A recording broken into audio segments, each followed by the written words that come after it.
जय माता दी दोस्तों। आज मैं आपके लिए लेकर आई हूँ गुप्त नवरात्रि के दूसरे दिन सुनी जाने वाली माँ तारा की कथा। और इसके साथ ही मैं आपको बताऊंगी कि इस दिन आपको किस मंत्र का जाप माँ तारा को प्रसन्न करने के लिए करना चाहिए।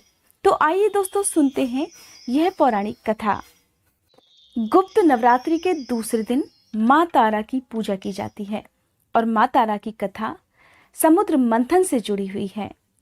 पौराणिक कथा के अनुसार जब देवता और दानव मिलकर वासुकी नाग की मदद से समुद्र मंथन कर रहे थे, तब सबसे पहले समुद्र मंथन में जो चीज निकली वो था विष का घड़ा। यह विष इतना खतरनाक था कि इसकी ज्वाला से सभी देवतागण भयभीत हो गए। उनका तेज कम पड़ने लगा। इस प्रकार हलाहल विष से भयभीत होकर सभी देवतागण ने भगवान भोलेनाथ को याद किया और उनसे प्रार्थना की कि हे भोलेनाथ, आप इस संकट से हमें उबार सकते हैं। और तब भगवान भोलेनाथ ने अपनी हथेली पर रखकर हलाहल विष का पान कर लिया था। भोलेनाथ ने हलाहल विष का पान तो कर लिया, लेकिन विष को अपने गले से नीचे नहीं उतरने दिया, और जिसकी वजह से उनका कंठ नीला पड़ गया। और इस प्रकार भोलेनाथ का कंठ नीला होने की वजह से उनका एक नाम नीलकंठ भी पड़ गया। इस प्रकार विष का पान करने से भोलेनाथ ने सभी को विनाश होने से बचा लिया।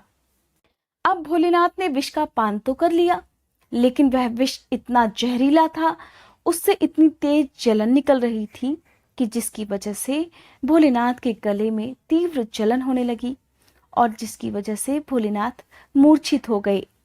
और तब भोलेनाथ की यह हालत देखकर माँ भगवती माँ तारा के रूप में प्रकट हुई, और इस तरह से भोलेनाथ ने एक शिशु का रूप धारण कर लिया।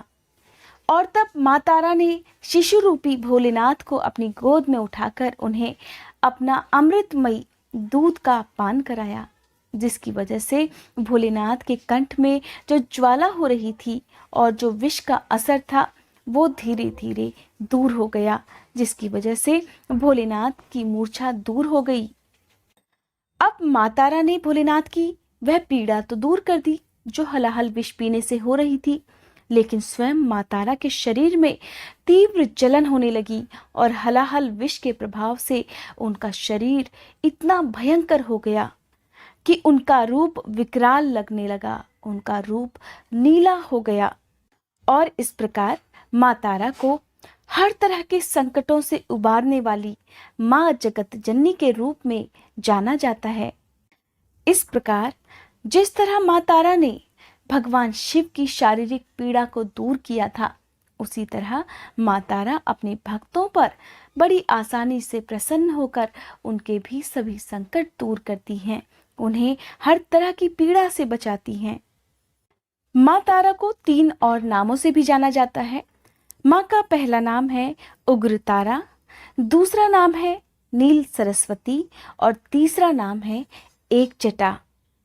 आइए दोस्तों, अब जानते हैं कि हमारे देश में माँ तारा के मंदिर कहाँ कहाँ पर स्थित हैं।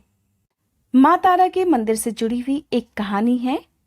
माँ तारा का जो मंदिर है वो पश्चिम बंगाल में स्थित है, और एक कथा इस बारे में प्रचलित है। इस कथा के अनुसार इसी स्थान पर महर्षि वशिष्ठ ने माँ तारा की पूजा करके, उनकी आराधना करके महान सिद्धियों को प्राप्त किया था।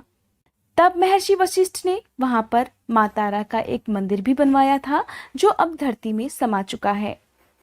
इस समय जो तारापीठ मौजूद है उसका निर्माण जयव्रत नाम के एक व्यापारी ने करवाया था। एक बार जयव्रत नाम का ये व्यापारी अपने काम की वजह से माँ तारापीठ के पास के एक गांव में पहुंचा।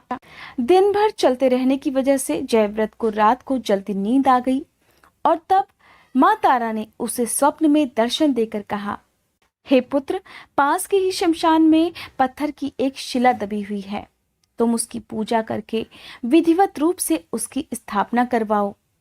और तब सपने की बात को सच मानकर और माँ का आशीर्वाद मानकर जयव्रत ने शमशान से पत्थर की उस शिला को उखाड़कर उसकी विधिवत स्थापना करवाई थी।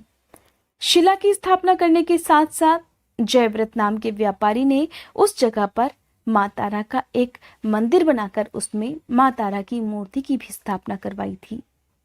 और माँ तारा की जिस मूर्ति का निर्माण उन्होंने करवाया था, उस मूर्ति में भगवान शिव एक छोटे बालक के रूप में माँ तारा की गोद में विराजमान हैं।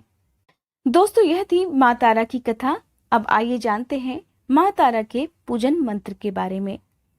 माँ तारा की पूजा का मंत्र है तारे च विद्महे महोग्राये च धीमहि तन्नो देवी प्रचोदयात्। इस मंत्र का जाप पूजा करते समय कम से कम 21 या फिर 51 बार करना चाहिए।